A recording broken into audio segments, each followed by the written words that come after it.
Welcome to Irish Insider Live. I'm Andrew Costellum. Joining me is Associate Sports Editor Matt DeFranks, and we're here in front of Lou Holtz Gate trying to channel a bit of that 1988 spirit where number 4 Notre Dame took out number 1 Miami in a 31-30 thriller in what is considered one of the greatest games in Notre Dame history.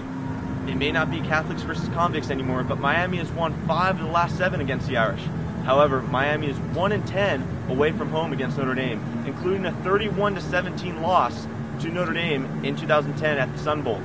In that game, then freshman quarterback Stephen Morris threw for 282 yards and 2 touchdowns against the Irish.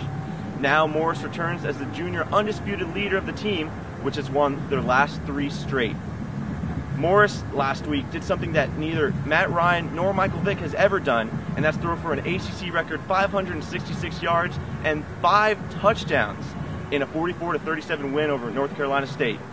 Now he's going to face a Notre Dame defense ranked number 3 in the country, giving up only 9 points per game and 36 all year.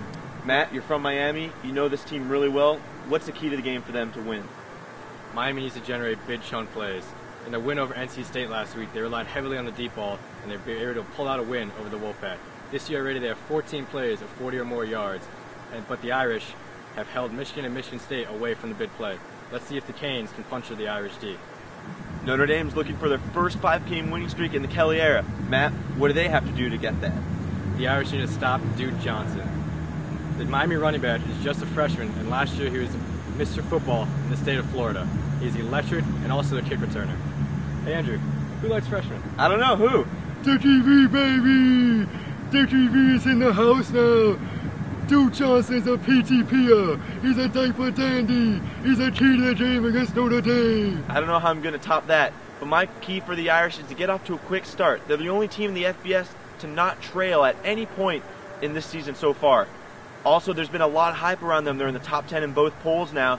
Manti Te'o's been on the cover of SI. He's also in the Heisman race. There's a lot of hype, distracting kind of from what they're doing on the field. They get off to a quick start, all of that disappears. All right, now we're going to play a little game we call Fill in the Blanks. Matt, coming out of the bye week, Notre Dame is blank. Notre Dame is ready, relaxed, and not rusty. With an extra week in the top 10 and away from the spotlight, the Irish should be ready to tear apart a defense that has given up more than 30 points per game in Miami. Andrew, what about you? Notre Dame is? I'm going to have to say concerned. Going in the bye week, they had 4 straight wins.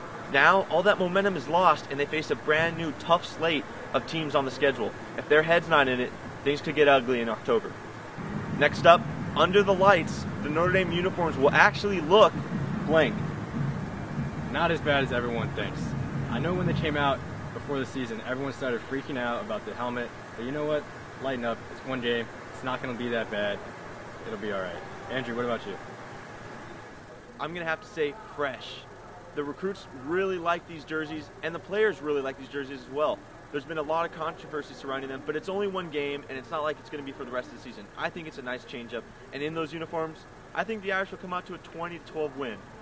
I think the Irish manhandled the Hurricanes in this one, 34-13. Miami's defense is not very good, and this should be a good game for Everett Golson to get his job back. On behalf of The Observer, thanks for tuning in. Be sure to check out our extended football coverage at ndsmcobserver.com.